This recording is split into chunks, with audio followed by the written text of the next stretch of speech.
Hey guys, so today Sensei Justin's going to show us some basics of how to choke people out with the subtleties in the wrists and that sort of stuff. So, because we've been covering that lately in training, and a lot of people just muscle it really, really hard and they can't tap people out. But if you just use the subtleties in the wrists and understand how chokes work, it makes your shime waza a lot easier. So we'll look at the three basic chokes initially. So the most basic ones are Nami Juji jime, which is a natural cross choke, Kata Juji jime, okay, and Gyaku Juji jime. So from a mounted position, so in this case, starting with Nami Juji jime. Now, Nami Juji jime is both thumbs in, okay? So what I'm going to do is insert the one hand, and what I want is my knuckles in line with Matt's ear. I'll take the second hand, once again, knuckles in line with Matt's ear. Now, I don't push away, all right? What I'm going to do is simply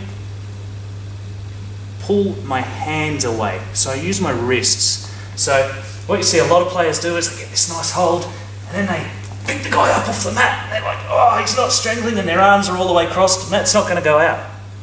But if I simply employ my wrists, I'll get a tap instantly.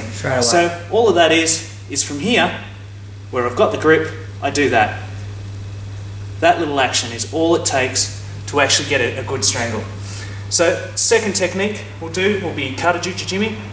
So in this case, I get that same ear depth grip, thumb in, on one hand. The other hand, I go underneath my own arm, and I grab nice and shallow.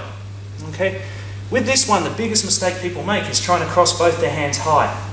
But the beauty of this technique is the second hand's quite low. So I'm here, he mightn't even know I'm going for the choke.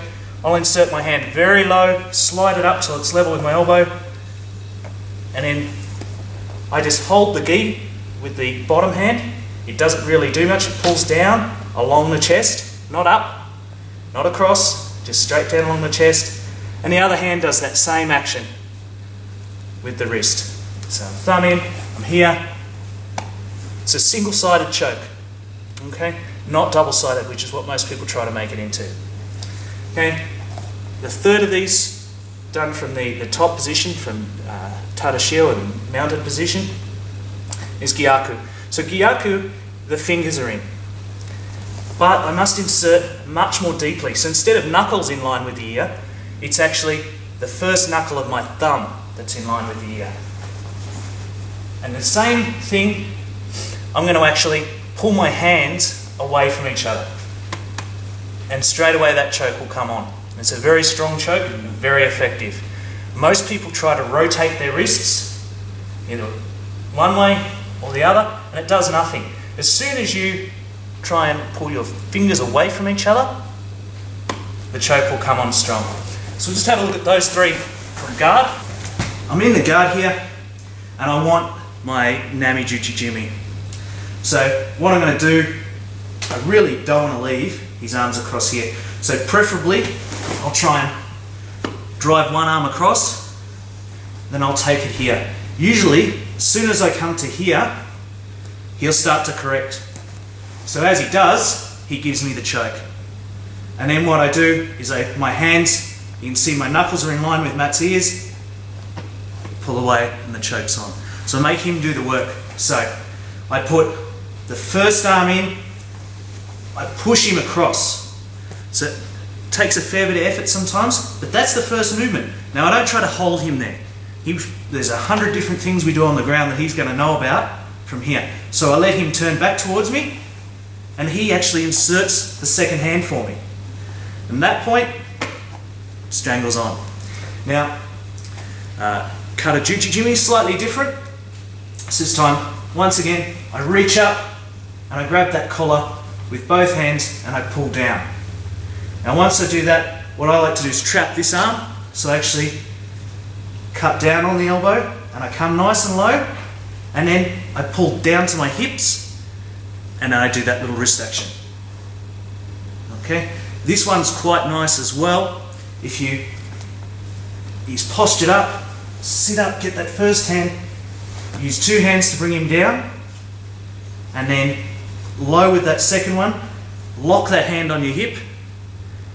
By locking that hand down, he's actually going to do the low collar side of the choke for me. As he tries to rise, the strangle comes on quite strongly. Okay. Now, the Gyaku, I actually prefer doing with butterflies. Okay. So, I'll sit up, I take my hand down behind, and I'll pull him in. That gets the nice first one in deep. He'll usually try and sit back. I rock forward with him. Now my second hand's in, and now what I'm going to do, I don't pull with my arms, I lock them in place, I sit back, I bridge him up, and I strangle. So, once again, I'm sitting, I've got my butterfly hooks in, I reach up, I bring my head close to his, I reach behind, temporarily break his posture, get a nice deep grip, 4 fingers in, and then as he comes back away from me, I use that to insert on the other side. Now you can see we're both sitting at a reasonably equal sort of distance. Now I just rock backwards, and the strangle goes on. So as I rock backwards, once again, hands come away from each other. That's it, nice and simple.